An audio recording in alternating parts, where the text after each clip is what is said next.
Alright.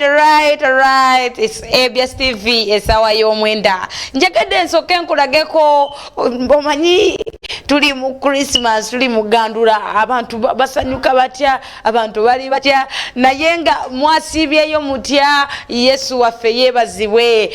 Mpozi birthday ya Lwakusatu.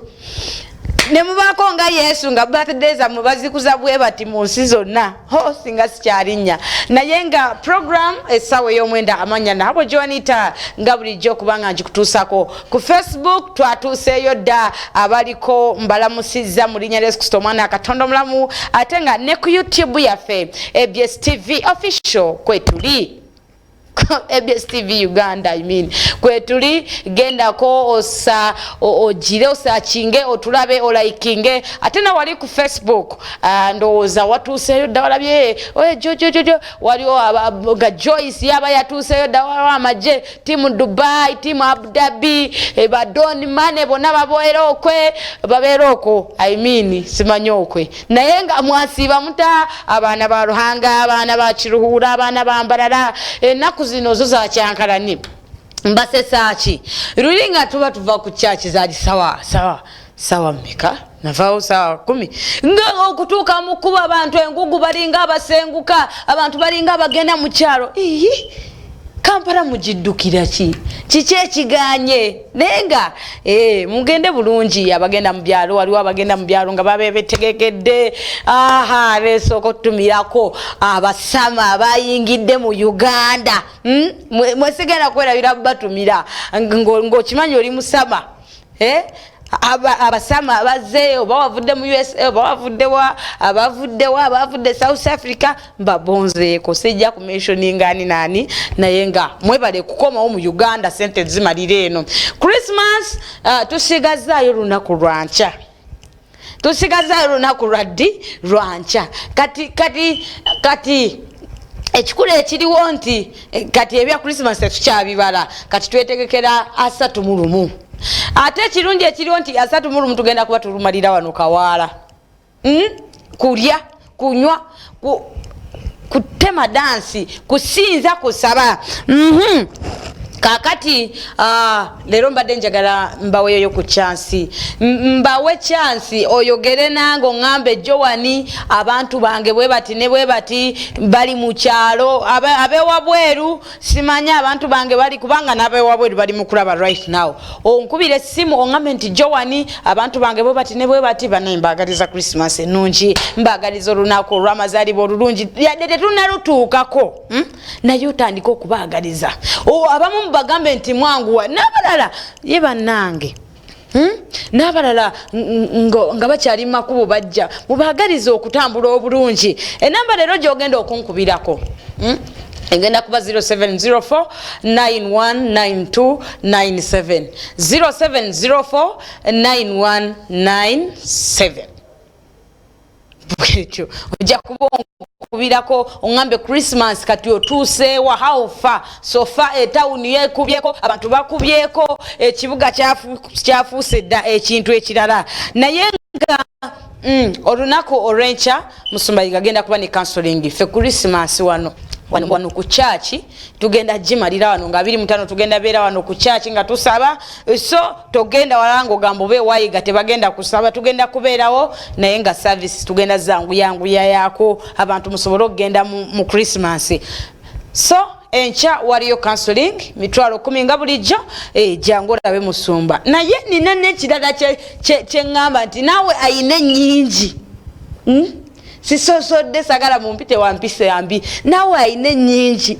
oyina dola oyina sente ezifaanana na za Uganda ngoyagala zireeta nawe tukwaniriza ojja kujja olunaku olwenca osinkane Musumbayiga Agustini abizaayo Chemanyi Olwokusatu luno Musumba Andrew ayinza obutaba na counseling kubanga egenda kuba Christmas so tujja muteega olunaku olulala nga sinaba kugenda mu masimu njagala nsooke Abdul omusajja bamuyita Abdul Musoke ba holiday maker mwenna abali eyo oyagala kuyiga bya kamera oyagala kuyiga bya video editing oyagala kulabika oba bano ababeera nga bakutte screen bya TV bwe biti nga babikolakolako ebyo byonna Abdul Musoke producer wange ojja musanga ku namba 07567372 atasobola okubanga akuyigiriza kamera ne bwe ba editinga video. So Abdul ogenda kusooka ononyeza osooka onzirizeyo kayimba kaliima ako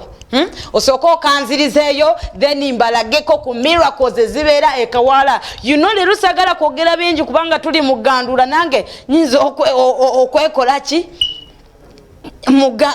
muki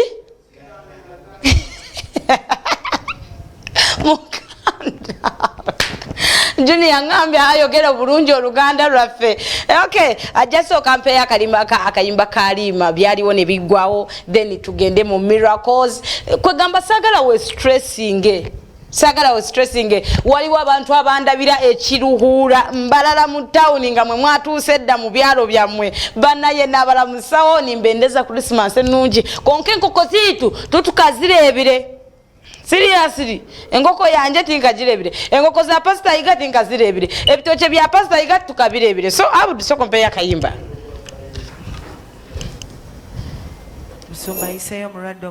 The pastor has called another sick person.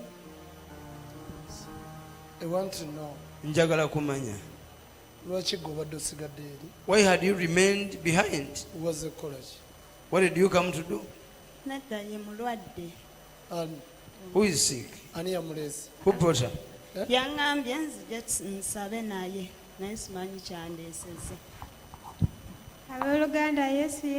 Praise the Lord, brethren.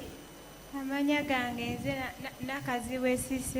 called Nakazibwe Sise. I have a sister of mine, I left her at home. I went to the village. When I came back, she was pregnant. I said, who made you pregnant? She produced a child is 3 years. Whenever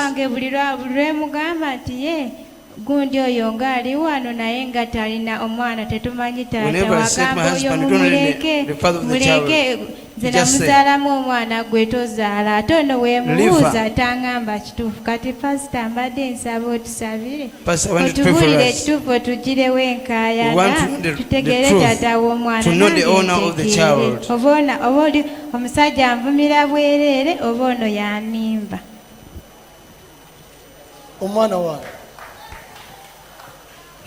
Whose child is who? Pastor no sister ange mukalu yekaza kubulireko oba tazaala bizibu byenze sibimanyi tebinkwata ko naye nze omwana gwe nnina siwa bbaawe oba tebazaala nze sibimanyi ebyabwe era mubulira amazima agamanye kuba yeesibye nnyo ku mwana my child does not belong to his husband. If does not produce, it is her problem, but the child does not belong to his husband, her husband. Can I prophesy? Ndagule. Musajja wa Katonda lagula. Can I prophesy? Prophesy, man of God. Okay. Yeah. Wama omwana alabika. The child may be. Simwana wa bawono. He's not the child of the husband of this one. Simwana wa bawono. He's not the child of the husband of this one. But I want you to tell me. I see. I see a blouse. White blouse. Then I see a jean. Blue. It's blue in color. With damage. Those clothes. Who brought to you those clothes? Webale!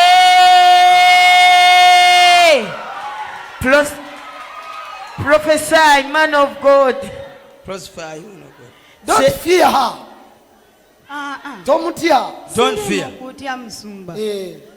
Kati musumba kankubuze ekibuuzo. Mbeera wo gwe toyungulirayo olugoye walungulira luzira oli mulamu wange olungulira luzira. Weebaleyo. Prophesy.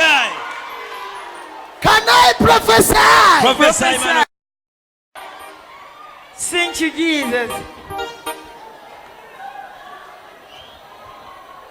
Obimanye ebyo byambalo. Do you know those clothes? Wabimulabamu. Have you ever seen her dressing them? Wamulabako nazo. You saw her putting on those clothes. Kakati bawo. Your husband. Kubanga mulamu we bambi. Because she's in-law. He brought those clothes. Okumugulira si kibi. Naye nze kyenjagala kutegeera. I want to know Omwana about the child. Is the child for my husband or? Gwezina engoye wazimanyako nga zimugulidde. Saazimanya nange namulabulabi ng'ayambala.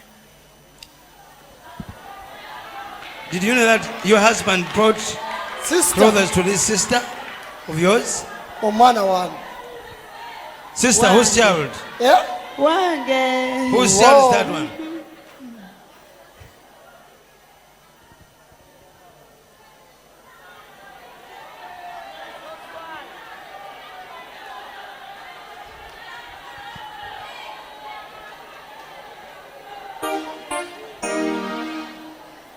Kati. Now, sister wo. Your sister. Bwe yali taliiwo waka. When she was not at home.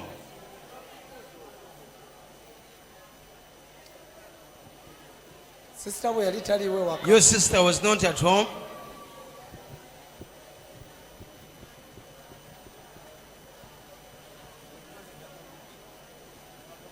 Ndaba. I see. Okulwanagana. Fighting. Little bit of fighting. Kubanga ndaba wali osuze mu ntebe. You had slept in a chair, just sofa set. The first time. Mundi ogwasooka. Ndaba omuntu ava mu kisenge. I see a person coming from the bedroom. Ne mulwanaganira mu nteba. Mulwanaganira mu nteba. Okutuusa lwe yakusinza amaanyi. Until when he overpowered you. Yali ani oyo? Who was he? Can I prophesy? Prophesy, man of God. Prophesy. Yeah? Tubireke? Should we leave? Wanje?